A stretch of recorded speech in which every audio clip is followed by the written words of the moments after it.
Hey everyone, and welcome to this video on neutrino physics and astronomy.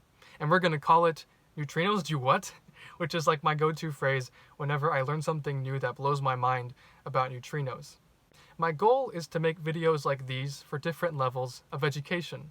And for the college level, I'm assuming that you've interacted in some way with multiplying matrices together with vectors.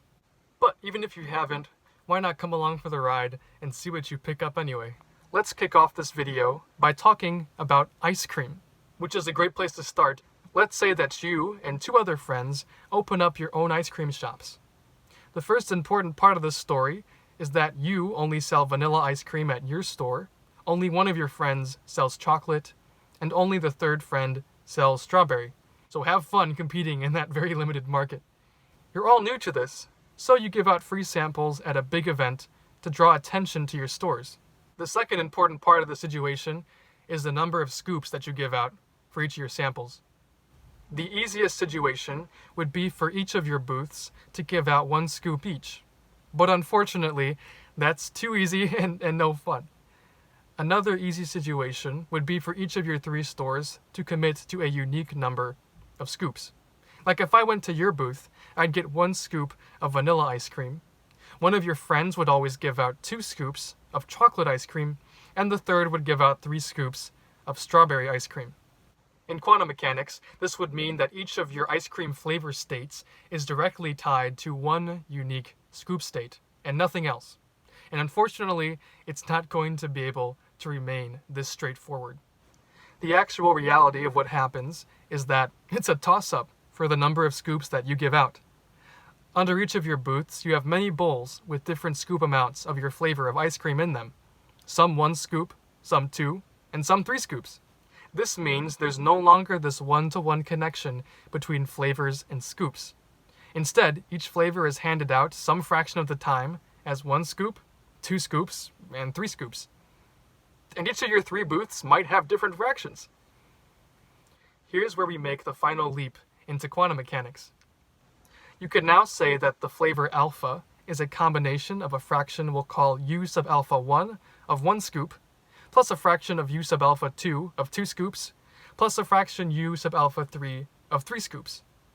This can be condensed down into a summation, saying that the flavor alpha is equal to the sum over all scoop amounts I, which is 1, 2, or 3, of u sub alpha I times I scoops. This is getting interesting.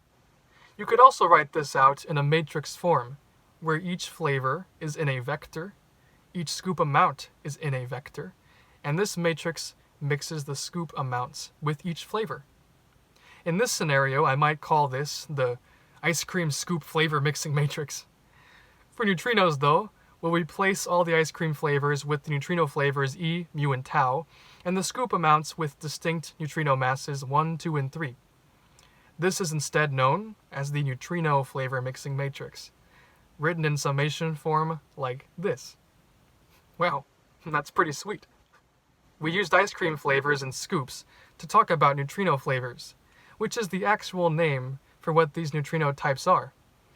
Each of your shops is analogous to the separate processes that create the different neutrino flavors, and the scoops were the different neutrino masses. But wait, there's more. I've likely set you up to believe something that's misleading. When you imagine one ice cream booth giving a visitor a sample, you might think that the booth picks out a bowl with a set number of scoops that the visitor then picks up, and everyone in the universe itself agrees that there's a set number of scoops in that bowl.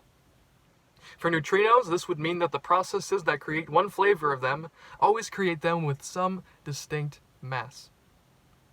But this is not correct. Neutrinos aren't created to take on just one mass state by itself. Yep, it's weird. Let it sink in. It's like picking up a sample, and you have no clue how much ice cream is inside, and neither does the universe itself. Next, we'll talk about what this mixing means for neutrinos traveling through space, and I promise you, it gets even weirder.